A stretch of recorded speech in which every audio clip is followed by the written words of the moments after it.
Joel Ssenyonyi, leader of opposition era nga yuno ye spokesman w'ekibiina kya National Unity Platform era nga MP mubaka w'e Nakawago mukwano gwange ali eyampuliriza.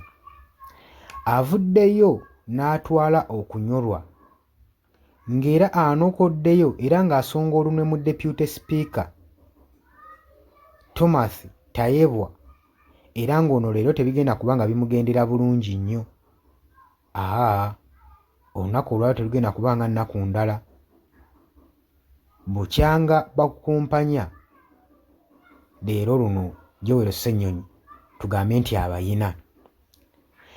Joel Ssenyonyi avuddeyo n'amusongamu olunwe olw'okutataaganya budget, parliamentary budget okugirwijinga. Kino kiraba nga bo abatempalinga nayo. Agamba Thomas Tayebwa Deputy Speaker yatempalinga ne budget, yakwata mu budget, yakwata mu parliamentary budget. Eno gye bayita parliamentary budget vote, agamba nti Deputy Speaker Thomas Tayebwa yagikwatamu. Lwaki agamba bw'ati Joel Ssenyonyi? Omulundi guno era azze nga mukambwe nnyo. Nkutegeeza nti oli ku Yugi Updates Villa naye osinza okuba ng'otuwuliriza, webale nnyo kwekumira ku mayengo gano. Nagamba gwe agala otwegattako kkirira wansi waliwo ekigambo subscribe kikooneko, ojja kuba ng'otwegattako ddala bulungi nnyo osobola okuba ng'otufollowinga. Teweerabirako na mukadde kajja kuyambako okuleetera notification message, okuleetera amawulire amapya go mugwana wange singa onooba ng'otufollowinze.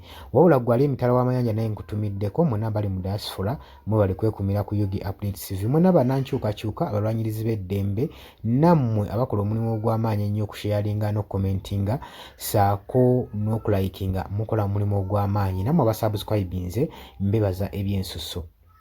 Ssenyonyi agamba, Joel Ssenyonyi leader of opposition agamba nti nno eno ensonga eri sirias nnyo era yeetaaga okuba nga ekwatibwa n'obwegendereza. Ng'oggyeeko ebyo byonna by'ayogedde, agamba waliwo kye bayita manipulation, okutondawo manipulation mu parliamentary budget vote. Waliwo ebyetonzi bye baatondawo nga bitondebwawo Deputy Speaker Thomas Tayebwa mu parliamentary budget vote. Ku posti ye gy'atadde ku mukutu gwe ogwa Twitter, Joel Ssenyonyi agamba ye kyamushookinze, kyamukubye ekikwe era nga takikkiriza na kikkiriza, era nga uli ali so disappointed ne Deputy Speaker, ng'agamba embeera eno eswaza nnyo, ya buswavu era nga yennyamiza, kubanga kino takikkiriza nti nno kiyinza okuba nga kikyagenda mu maaso okugwawo. Agamba nti nno kino ekyennyamiza kyegasseemu okuba nga baayisaawo supplementary budget mu parliament. Agamba ye Joel Ssenyonyi ne bakolegi be baraisinga objections nga bagezaako okugaana okuyisa supplementary budget eno. Naye wano mu kubanga tebaliiwo, wano nga tebaliiyo, budget eno yakwatibwamu n'eyisibwa ne ba presiding officers. Joel Ssenyonyi watu wagamba. Okusinziira ku Joel Ssenyonyi leader of opposition agamba process yonna yali compromise, yakwatibwamu, yaddamu n'ewandiikibwa, yaddamu n'ekolebwako pre-written results, era ye zaagamba nti nno zino twasinzira okugamba nti nno budget yali rigged. Yapostinze image ku social media ng'alaga obutali bumativu ne Deputy Speaker wa Parliament, ng'agamba mu preparing statement ye gye yakoze agamba nti nno nti the I have it already written for him to read out loud. ng'ebyo nno bitadde awo newankubadde ba MPs abalala bonna twabadde ng'ogyeko nti engeri ya MPs bonna gye babadde balonzeemu engeri eyaabwe gy'Olusenyonyi atugamba newankubadde babadde tebikontagana na byabwe bo babadde bamaze dda okuyisa bajeti eno era Gy'Olusenyonyi ye konsaani ye afokasinze nnyo ku believe eyinza okuvaayo eyavuddeyo ng'ate tebannalonda agamba bino biyinza bitya okufuluma ng'ate tetunnalonda agamba bannanyi kiyinzika kitya agamba kuno okutondawo kwazize oluvannyuma lwa discussion ku supplementary budget eno nno ng'erimu okuba ng'egenda kuba nga efandinga Ugandan Frozen Authority. Eno document yakyalingiddwako ne Joel Ssenyonyi ng'eraga nti mulimu pre-written words mweno budget nga bigamba nga biraga engeri budget eno gye yatempalingiddwamu.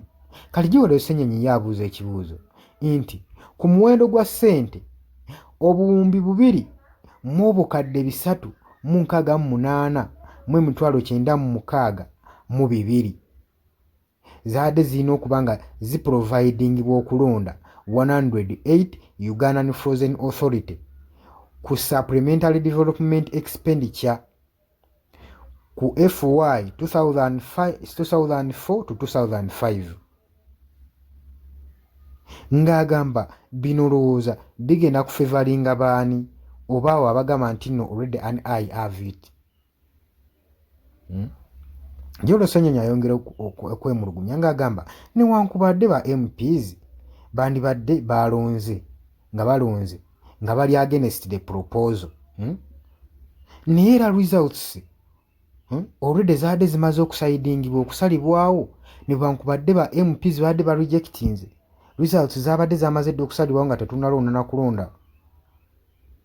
Era agamba nti okusigwa omulundi ogusoose ensonga eno okubanga ebaawo agamba yabeerawo kodda kubanga n'omwaka oguwedde twalabako speaker wa parliament ng'ayisa budget ng'olwedde ba MPs bamaze dde ogirejectinga naye ng'eri yamala dde okubanga eyisibwa ng'ano tuba tuli muguuni mu komiti kumala budde. Joel Ssenyonyi wati waavuddeyo n'agamba era teri mulala yatempalinze mu budget eno okuggyako deputy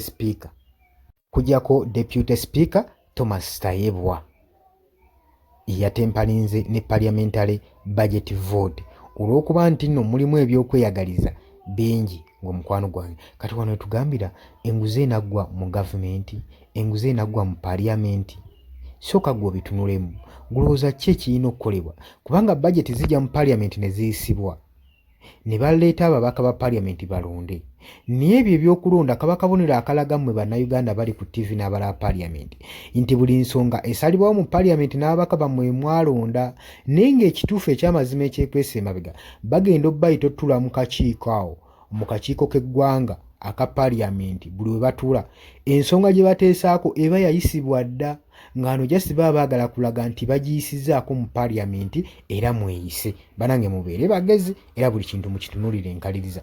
Obadde oli ku Yugi Update TV kosinza oba ng'otuuliza wabula gwagala otwegattako naggambye kirira wansi awo waliwo ekigambo subscribe kikoneko ojja kuba ng'osobola bulungi nnyo otwegattako. Mbaagala nnyo baganda bange abali mu Kenya abali e Bulaaya nammwe mbaagala nnyo mwebale kwekumira ku Yugi Update TV mbaagala nnyo era mbagaliza olunaku olungi mweraba tugenda kuba nga tukomawo.